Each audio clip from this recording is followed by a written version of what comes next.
అమరావతి రాజధాని చట్టబద్ధత బిల్లు ఆమోదం నేపథ్యంలో హిందూపురంలో కూటమి నాయకులు కార్యకర్తలు భారీ సంబరాలు నిర్వహించారు. పట్టణంలోని అంబేద్కర్ సర్కిల్ వద్ద మిఠాయిలు పంచుతూ ఆనందం వ్యక్తం చేశారు. ఒకే రాజధాని అమరావతి అంటూ నినాదాలు చేస్తూ కూటమి శ్రేణులు ఉత్సాహంగా పాల్గొన్నారు.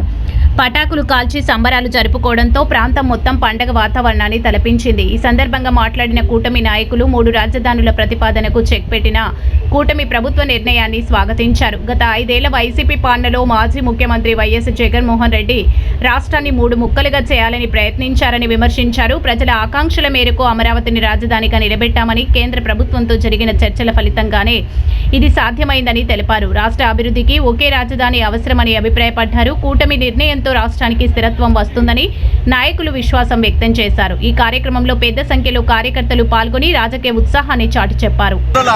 రాజధాని అమరావతిగా ప్రకటించడం నారా చంద్రబాబు నాయుడు గారు కానీ, నరేంద్ర మోదీ గారిని, అమిత్ షా గారు, పవన్ కళ్యాణ్ గారు అందరూ చేరి ఆంధ్ర రాష్ట్రానికి అమరావతిని నిర్ణయించడం శుభదినమని మేము తెలియజేసుకుంటున్నాం. ఎందుకంటే ఆంధ్ర విభజన జరిగిన తర్వాత రాజధాని అనేది లేకుండా అయిపోయింది. తుగలక్ జగన్ అనేవాళ్ళు 3 రాజధానులని అమరావతిని రాజధానిగా చేయకూడదనే ఉద్దేశంతో రాజధాని 3 రాజధానులని ఆడి 5 ముక్కలాట ఆడి లేక చేసింది.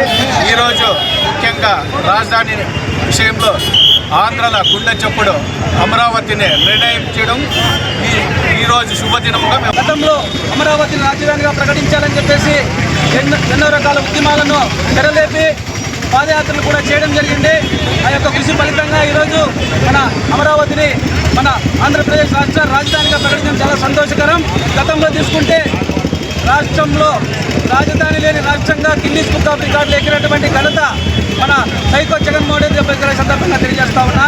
అదే క్రమంలోనే ఈరోజు రాజ్యసభలో ఉన్నటువంటి మొత్తం మన ఎంపీలంతా కలిసి ఈరోజు ఈ యొక్క అమరావతిని రాజధానిగా ప్రకటించి ఈరోజు ఆమోదం తెలిపిన సందర్భంగా గౌరవ ముఖ్యమంత్రి వర్గ నారా చంద్రబాబు నాయుడు గారికి అత్యుత్తమాలతో ఈరోజు ఇక్కడ ఈ యొక్క కార్యక్రమాన్ని ఏర్పాటు చేసుకోవడం జరిగింది.